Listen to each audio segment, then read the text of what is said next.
नमस्कार बंधुरा श्रावणी रान्नाघरे आपनादेर सबाइके स्वागत जानिए आमी आबारो एकटा रान्नार भिडियो निये आपनादेर सामने चले एसेछि। आजकेर आमी आपनादेर मुग डाल दिए एकटा असाधारण रेसिपि बानिये देखाबो। आशा करी आपनादेर भालो लागबे। तार जन्य किन्तु आमार पुरो भिडियोटा आपनादेर देखते हबे और देखा शुरू करार आगे एकटा लाइक देबेन और सुंदर एकटा कमेंट करते किन्तु भूलबेन ना। ताहले चलुन आजकेर आमी एई मुग डाल दिए कि बानाई सेटा आपनारा एकबार देखे निन। रान्नाटा करार जन्य प्रथमे आमी एखाने देखुन ग्यासटा अन करे एकटा कड़ा बसिए दिएछि। एबारे आमी कड़ार मध्य दिए देब मुगेर डाल। एखाने आमी 100 ग्राम मतो मुग डाल निएछि। सेई मुग डालटा प्रथमे आमी कड़ार मध्य दिए दिलाम। दिए एबारे ग्यासटा लोते दिए मुग डालटा खूब भालो करे किन्तु भेजे निते हबे। एमन करे डालटा भाजते हबे जाते खूब भालोभाबे भाजा हये जाय अथच डालटा जेन पुड़े ना जाय सेटा लक्ष्य करते हबे। करे डालटाके एकटु खूब भालोभाबे प्रथमे भेजे निते हबे। डालटा आमार एखाने देखुन भाजा हये गेछे। डालटा आमी एखाने खूब भालोभाबे भेजे निएछि और डाल थेके एकटा सुंदर गन्धও बार हच्छे और एकटु हालका लालও हये गेछे। तखन बुझबेन जे डालटा भाजा हये गेछे। एखाने एबारे आमी डालटा एकटा आलादा जायगाय ढेले रेखे देब। डालटा आमी एखाने आलादा करे तुले रेखे दिएछि और अन्यदिके देखुन आबारो किन्तु एकटा कड़ा बसिए दिएछि और कड़ार मध्य दिएछि आमी प्राय 4 चामच मतो सर्षेर तेल। एखाने किन्तु आमी रान्नाटा सर्षेर तेलेई करछि, आपनारा चाइले किन्तु एटा सादा तेलेও करते पारेन। एबारे तेलटा आमार एखाने प्राय गरम हये गेछे। एबारे आमी तेलेर मध्य देब आलू। एखाने देखुन आमी किन्तु एकटा बड़ो साइजेर आलू एकटु डुमो डुमो करे केटे रेखेछि। सेई आलूटा आमी निये निएछि। एबारे एई तेलेर मध्य आलूटा दिये देब। दिए आलूटा किन्तु प्रथमे एकटु भालोभाबे भेजे निते हबे। लाल करे आलूटा आमी दिये भेजे नेब। आलूटा आमी एखाने देखुन लाल करे किन्तु भेजे निएछि। आलूटा आमार एखाने लाल करे भाजा हये गेछे। एबारे आमी आलूटाके किन्तु आलादा करे तुले रेखे देब।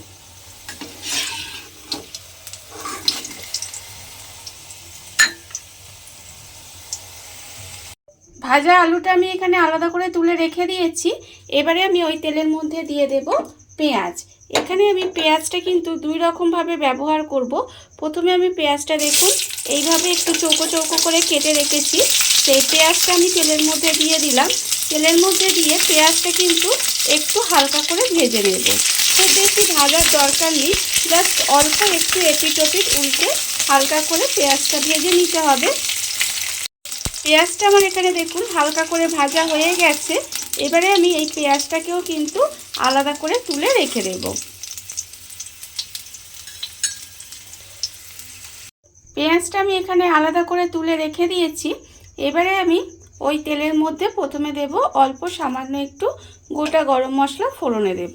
এখানে আমার গোটা গরম মশলার মধ্যে আছে দেখুন অল্প একটু আমি দারচিনি নিয়েছি, দুটো ছোট এলাচ নিয়েছি, দুটো লবঙ্গ নিয়েছি। নিয়ে এবারে এই গোটা গরম মশলাটা একটু সামান্য ভেজে নেব। যখন দেখবেন যে ভাজা ভাজা হয়ে গেছে, সুন্দর একটা গন্ধ বেরিয়েছে, তখন আমি এর মধ্যে দিয়ে দেব পেঁয়াজ কুচি। এখানে আমি দেখুন একটা মাঝারি সাইজের পেঁয়াজ একদম কুচি করে রেখেছি। সেই পেঁয়াজটা কিন্তু আমি তেলের মধ্যে দিয়ে দিলাম। পেঁয়াজটা দিয়ে এবারে পেঁয়াজটাকে একটু ভালোভাবে ভেজে নিতে হবে। বেশ লাল লাল করে পেঁয়াজটাকে আমি প্রথমে একটু ভেজে নেব। পেঁয়াজটা আমার এখানে দেখুন লাল করে ভাজা হয়ে গেছে। আমি কিন্তু পেঁয়াজটা এখানে লাল করে ভেজে নিয়েছি। এইবারে আমি এর মধ্যে দিয়ে দেব আদা রসুন। এখানে আমি 1 চামচ মতো আদা রসুন একটু গ্রেট করে রেখেছি। সেই আদা রসুনটা কিন্তু আমি এর মধ্যে দিয়ে দিলাম। এবারে আদা রসুনটা দিয়ে আমি একটু ভাজা ভাজা মতো করে নেব, যাতে আদা রসুনের যে কাঁচা গন্ধটা থাকে সেটা চলে যায়। আদা রসুনটা দিয়ে আমি একটু ভাজা ভাজা মতো করে নিয়েছি। এর ফলে আদা রসুনের কাঁচা গন্ধটা কিন্তু চলে গেছে। এইবারে আমি এর মধ্যে দিয়ে দেব টমেটো। এখানে আমি একটা মাঝারি সাইজের টমেটো এইভাবে লম্বা লম্বা করে কেটে রেখেছি। সেই টমেটোটাও কিন্তু আমি এর মধ্যে দিয়ে দিলাম। দিয়ে টমেটোটা কিন্তু এর সঙ্গে ভালোভাবে মিশিয়ে এইভাবে একটু রান্না করে নিতে হবে। দেখুন আমি কিন্তু টমেটোটা দিয়ে জাস্ট অল্প সময় একটু এইভাবে রান্না করে নেব। টমেটোটা দিয়ে কিন্তু আমি একটু সময় এইভাবে রান্না করে নিয়েছি। এইবারে আমি এর মধ্যে দিয়ে দেব দেখুন অল্প সামান্য একটু জল। খুব বেশি কিন্তু আমি এর মধ্যে জল দিলাম না, এর মধ্যে অল্প একটু জল দিলাম। এবারে আমি এর মধ্যে দেব দেখুন গুঁড়ো মশলাগুলো। এখানে আমি রেখেছি আন্দাজ মতো নুন, হাফ চামচ হলুদের গুঁড়ো, হাফ চামচ লঙ্কার গুঁড়ো, হাফ চামচ জিরের গুঁড়ো, হাফ চামচ ধনের গুঁড়ো, হাফ চামচ কাশ্মীরি লঙ্কার গুঁড়ো আর হাফ চামচ চিনি।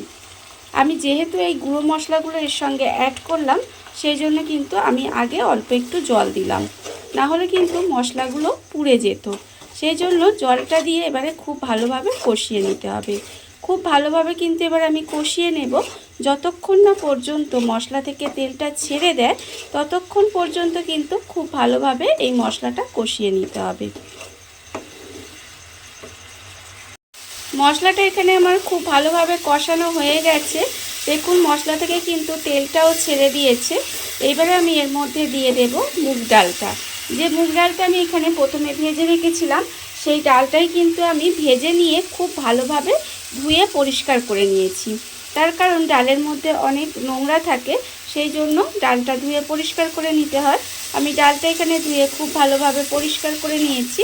এবারে ডালটা এর মধ্যে দিয়ে দিলাম, দিয়ে মশলার সঙ্গে কিন্তু ডালটাও খুব ভালোভাবে কষিয়ে নেব। একটু সময় নিয়ে আমি কিন্তু এই ডালটা একটু কষিয়ে নেব।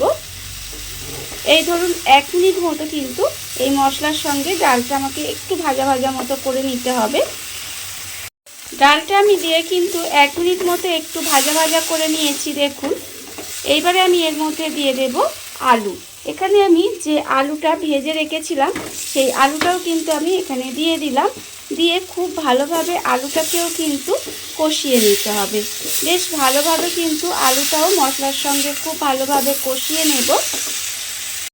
আলুটা কিন্তু আমি এখানে মশলার সঙ্গে খুব ভালোভাবে কষিয়ে নিয়েছি দেখুন। আমার কিন্তু খুব ভালোভাবে কষানো হয়ে গেছে। এবারে আমি এর মধ্যে দিয়ে দেব পরিমাণ মতো জল।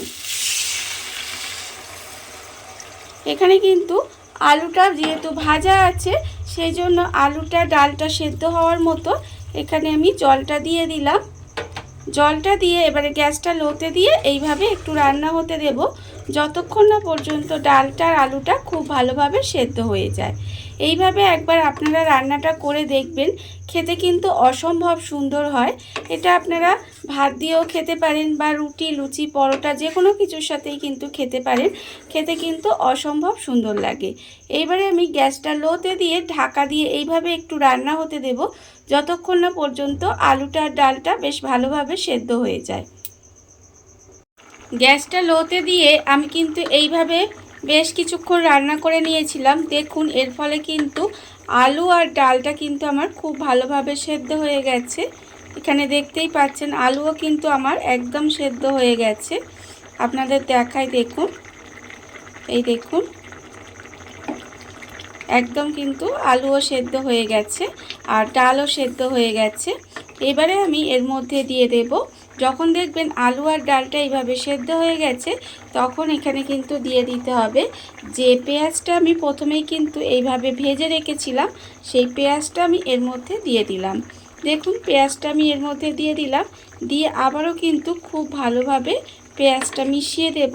মিশিয়ে এইভাবে কিন্তু আবারও ঢাকা দিয়ে প্রায় 7 থেকে 8 মিনিট মতো এইভাবে একটু রান্না করে নেব। ভাজা পেঁয়াজটা দিয়ে আমি কিন্তু আবারও ঢাকা দিয়ে প্রায় 7 থেকে 8 মিনিট মতো এইভাবে একটু রান্না করে নিয়েছিলাম। দেখুন রান্নাটা কিন্তু আমার এখানে প্রায় হয়েই এসেছে। এইবারে আমি নামানোর আগে এর মধ্যে দিয়ে দেব 1 চামচ মতো ঘি। আমি কিন্তু এখানে 1 চামচ মতো ঘি দিয়ে দিলাম। আর এখানে কিন্তু আমি গুঁড়ো গরম মশলাটা আর দিলাম না, যেহেতু গোটা গরম মশলা ফোড়নে দিয়েছি তাই আর গুঁড়ো গরম মশলাটা দিলাম না। আপনারা চাইলে কিন্তু এর মধ্যে অল্প একটু গুঁড়ো গরম মশলাও দিতে পারেন। দেখুন রান্না কিন্তু আমার এখানে রেডি হয়ে গেছে। এইবারে আমি গ্যাসটা অফ করে দেব, দিয়ে ঢাকা দিয়ে কিছুক্ষণ রেখে দিলেই কিন্তু রান্না আমার একদম রেডি হয়ে যাবে। দেখুন বন্ধুরা, বাড়িতে থাকা কত অল্প উপকরণে কত অল্প সময় কত সুন্দর একটা মুগ ডালের রেসিপি তৈরি হয়ে গেছে, আপনারা দেখতেই পেলেন। আর এটা কিন্তু খেতে অসম্ভব সুন্দর হয়। আপনারা এইভাবে একবার হলেও বাড়িতে বানিয়ে দেখতে পারেন। আর এই রেসিপিটা যদি আপনাদের ভালো লেগে থাকে, আপনারা যদি ফেসবুক থেকে দেখে থাকেন পেজটি ফলো করে দেওয়ার অনুরোধ রইল। আর যদি ইউটিউব থেকে দেখে থাকেন চ্যানেলটি সাবস্ক্রাইব করে নেওয়ার অনুরোধ রইল।